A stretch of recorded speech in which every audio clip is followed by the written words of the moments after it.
Heroes star Bob Crane was a beloved TV actor. His easygoing personality and fast wit won him friends and fans.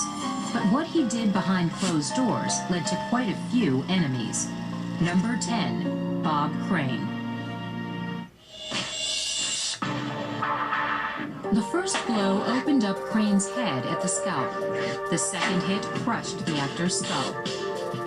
The killer then grabbed a VCR cord and strangled him. But Bob Crane was already dead. He was 49. The reason there's a bit of overkill, somebody wanted to do extreme violence, so there was a case of some anger and rage just against the person of Bob Crane. It was horrific with a camera tripod. I mean, his head was a pulpy mess when they found him. On June 28, 1978, police found more than just a grisly murder scene.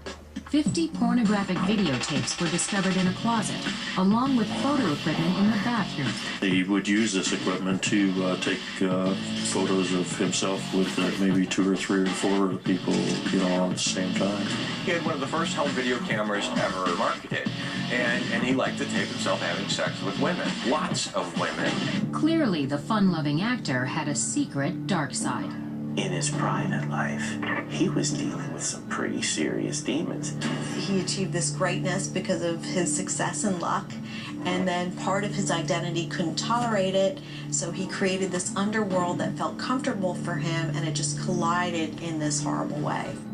After Hogan's Heroes was canceled in 1971, Crane seemed to sink ever deeper into his pornographic compulsion. He had deep addictions, not just the kind where I'm going to go home and I'm going to, tie up the wife and have some kinky sex. No, it was like obsessive.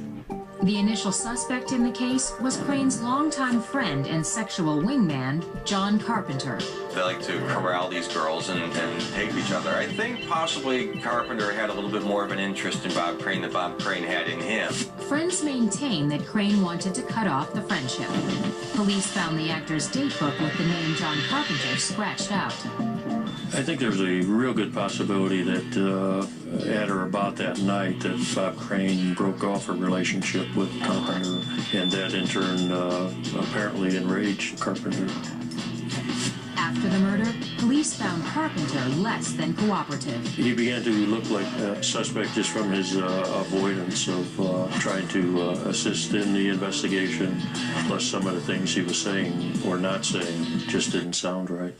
Police found small traces of blood in Carpenter's rental car, but since DNA testing didn't exist at the time, they could prove only that it was Crane's blood type, not his specific blood. So the case against Carpenter remained circumstantial. They had theories on how the crime had been committed, and I felt that those theories were unsubstantiated.